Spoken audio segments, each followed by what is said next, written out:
तो ब्रह्मा जी के अनुयायी कौन है? ऋषि महर्षि, और उनको वेदों का बिल्कुल ज्ञान नहीं था और महर्षि की पदवी पा गए। अभी दिखाएंगे, घबराना ना, कोई पहली बार सुन रहा हो, पूरी डिटेल दिखाएंगे कि सतयुग के ब्राह्मण और गुरु ऋषियों को वेदों का ज्ञान कैसा था। उनको वेदों का ज्ञान ही नहीं था। अब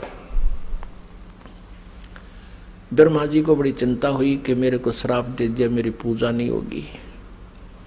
ब्रह्मा मूर्छित हो गया, इस आघात ऐसी लगी उसको वचन की। फिर दुर्गा ने विष्णु जी से पूछा कि पुत्र तू भी अपने पिता की खोज कर ले, कहीं फिर बाद में सृष्टि के दौरान तुम समाधि लाकर बैठ जा और सृष्टि कर्म में बाधा पड़े। विष्णु जी चल पड़े पिता की खोज के लिए, शेष नाग के लोक में पहुंच गए। अपने आत्माओं, प्रत्येक प्राणी ने अपनी जो डायरेक्शन कायम कर रखी है, सीमा कायम कर रखी है। जोटे ने भैंसे ना अपनी कर रखी है, जब दूसरा भैंसा आ जाता लड़ मरा उसके साथ। कुत्ते ने अपनी सीमा बांट रखी है। ऐसे ही जो ही शेष नाग के लोक में विष्णु जी ने प्रवेश किया, तो शेष नाग ने सोचा कि तेरे लोक में, तेरी जुरिडिक्शन में ये कैसे आ रहा है निर्भय होकर के, इसको किसी का खौफ नहीं, मैं यहाँ का सम्राट हूं।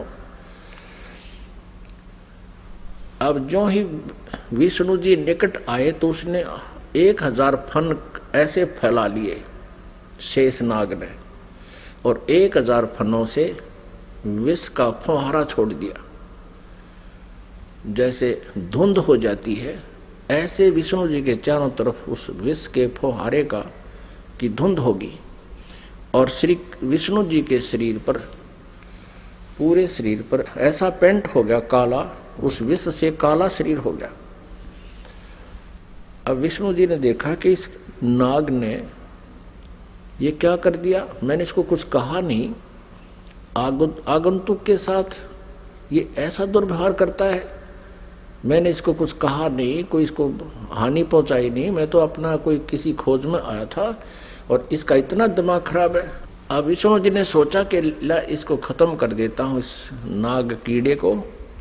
जो ही शेष नाग को मारने के लिए आगे को चले विष्णु जी, आकाशवाणी की उस ब्रह्म ने, क्षर पुरुष ने, इनके पिता ने, कि विष्णु तुम ऐसे एक दूसरे को मारते रहोगे तो सृष्टि कैसे चलेगी, तुम वापस जाओ, और कहीं पर मैं कभी किसी के सामने नहीं आऊंगा, मैं दर्शन नहीं दूंगा किसी को, मेरी उपलब्धि कोई नहीं कर सकता। और जाके अपनी माता को सच सच बता दे कि मुझे दर्शन नहीं हुए। यदि तू झूठ बोलेगा तो तेरा भी हरास ब्रह्मा जैसा होगा।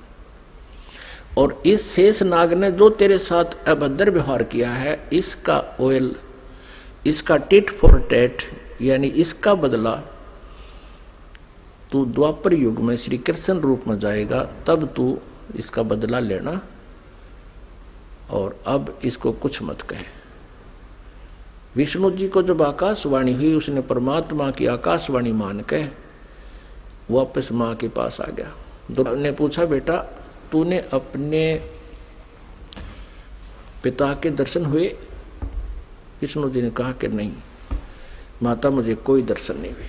और माता ने पूछा, फिर तेरा हाल ऐसा कैसा हो गया कि ऐसे ऐसे शेष नाग के लोक में चला गया, उसने मेरे साथ ऐसा किया, और आकाशवाणी में कहा है कि इसको अब मत मार, द्वापर युग में जब तू श्री कृष्ण रूप में जाएगा तब तुझे इसका बदला दिलाऊंगा।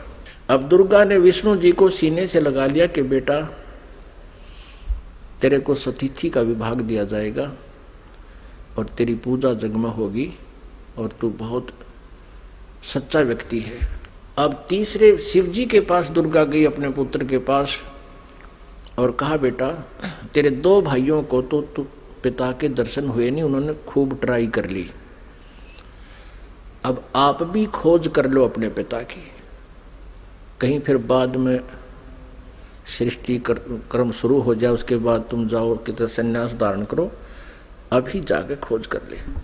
भगवान शिव जी ने, शंकर ने समझदारी की, कहा माता जब मेरे 2 बड़े भाइयों को पिता के दर्शन नहीं हुए, ब्रह्मा जी ने तो 4 युग समाधि भी लगाई और विष्णु जी ने वैसे घूम घाम कर ढूंढना चाहा, तो मैं तो ट्राई ही नहीं करता माता, पर मुझे एक वरदान दे दो। दुर्गा से शिवजी ने कहा, तमोगुण शिव ने कहा कि मुझे एक वर दे दो माता कि मेरी मृत्यु कभी ना हो, मैं अमर हो जाऊं। अब दुर्गा ने कहा कि बेटा, श्री देवी ने कहा कि पुत्र यहां ऐसा नहीं हो सकता, जिसका जन्म है उसकी मृत्यु होगी ही होगी, ये मेरे बस से बाहर की बात है। लेकिन मैं तुझे एक विधि बताती हूं जिससे तेरी आयु सबसे अधिक हो जाएगी। तो भगवान शिव ने कहा कि माता वही कृपा कर दो। तो दुर्गा ने कहा कि बेटा इस आयु के बढ़ाने का एक विधि है, तरीका है कि प्राणायाम करके श्वास को सूक्ष्म कर ले, एक स्थान पर बैठा रहे और सूक्ष्म श्वास कम से कम लेने से आयु बढ़ जाती है, क्योंकि आयु श्वासों पर आधारित है। तो भगवान शंकर ने यही सिरोधार्य किया, जैसे आप किया गया। आप देखते हो ज्यादातर भगवान शिव जी समाधिस्थ रहते हैं, इनकी आयु भी सबसे लंबी है। 7 ब्रह्मा की मृत्यु के उपरांत एक विष्णु जी की मृत्यु होगी, 7 विष्णु जी की मृत्यु के उपरांत एक शिव जी की मृत्यु होगी, तमोगुण शिव की। इसकी इतनी लंबी आयु है। और एक ब्रह्मा जी की आयु कितनी है? ब्रह्मा जी का एक दिन, रजगुण ब्रह्मा जी का एक दिन 1000 चतुर्युग का होता है। और इतनी ही रात्रि, एक चतुर्युग में कितने वर्ष हैं हमारे मनुष्यों के? 43,20,000 वर्ष एक चतुर्युग में। ऐसे ऐसे 1000 चतुर्युग का ब्रह्मा जी का दिन और इतनी ही रात्रि। 30 दिन रात का महीना, 12 महीने का एक वर्ष और 100 वर्ष की ब्रह्मा जी की आयु। इससे 7 गुना विष्णु जी की, सतगुण विष्णु जी की, और विष्णु जी से 7 गुना तम गुण शिव जी की। इतनी लंबी आयु होगी। फिर इन तीनों पुत्रों का दुर्गा ने विवाह करना चाहा।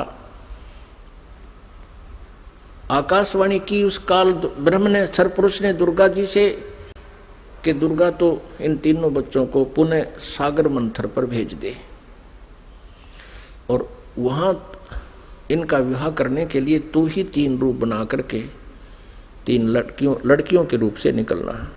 अब श्री देवी ने 3 रूप बनाए, गुप्त, और समुद्र में छुपा दिए। उधर से तीनों पुत्रों से कहा कि जाओ बेटा तुम सागर मंथन करो। उधर से ये काल सब व्यवस्था कर देता है। इन्होंने जाकर के सागर मंथन दूसरी बार किया तो 3 लड़कियां बाहर आई। अब माता ने कहा था बेटा जो पहले निकले उसकी पहचान कर लेना, अलग अलग। दूसरी बार जो निकले उसकी पहचान तीसरे के। तो तीनों ने आगे पीछे कर लिया, उनको मां के पास ले आए। दुर्गा ने पूछा पहले कौन सी निकली थी? कि ये वाली। उसका नाम सावित्री रख दिया और ब्रह्मा से कहा कि ये तेरी पत्नी रूप में होगी। दूसरी को कहा तेरा नाम लक्ष्मी होगा और विष्णु जी से उसका विवाह कर दिया। और तीसरी से कहा कि तेरा नाम उमा होगा और उसका विवाह शिव जी से कर दिया। अब यहां से इस एक ब्रह्मांड में काल सृष्टि प्रारंभ हुई। इस क्षर पुरुष का परिवार प्रारंभ हुआ। इससे सुर और असुर उत्पन्न हुए।